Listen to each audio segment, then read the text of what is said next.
મારા દીકરા ઉપર ફોન આવ્યો. ખરું માં. હું ઓનલાઈન મેલડી થઈ ગયેલી છું. ખરું માં. અને ભાવેશ મારી બોલી તી કા માં ઓનલાઈન બાધાઓ ના લાવું તો હું શંકર ભુવાની માતા ના કહેવાય. ખરું માં. આ દીકરા એવું હોય તો નહીં કીધું કા લઈને આવજો એમ. ના નહીં કીધું. એ ભાવેશ મારી આ લોકોનો ફોન આવ્યો તો લ્યા ખરું માં. આ દીકરા ઉપર.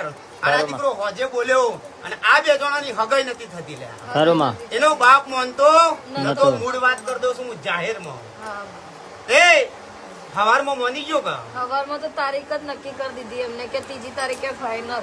ભાવેશ મામા. આ મારા દેવના કોમ છે લ્યા. ખરું માં. 4 મહિના કે 5 મહિના થઈ ગયા છે ને બાપ માનતો નતો ને આ બુવાજી જોડે વાત થયા પછી સવારમાં રિઝલ્ટ મળી ગયો. આવું હું વેડાએ માતા બોલતી છું. ખરું માં. એ તમે બે જણા છો કે હા માં હું બાધા રાખી હતી પગે લગાડવાની એમને. 2 જણો ને એમ કહો. 2 જણાને પગે આવો નમતાને મને મેરડી ન હોય. પગે લાગો. પગે લાગો ઉભા થઈને ગાદી પર પગ ના પડે. અને પેડા એમને ખોલી. આ કોને માની હતી બાધા? મેં માની હતી. સાક્ષી પગે લાગો પેલા. ગાદી પર પગ ના અડો તમે 2 જણા પગે લાગો. એ ભાઈ મારી મેરડીની આશીષ સદા સુખી રહો. આવો મારો મેરડીનો મામા. અને તમારી જોડીમાં કોઈ દન તિરાડ પડવા દઉં તો હું શંકર ભુવાની માતા મટી જાઉં. મારે હું કહું છું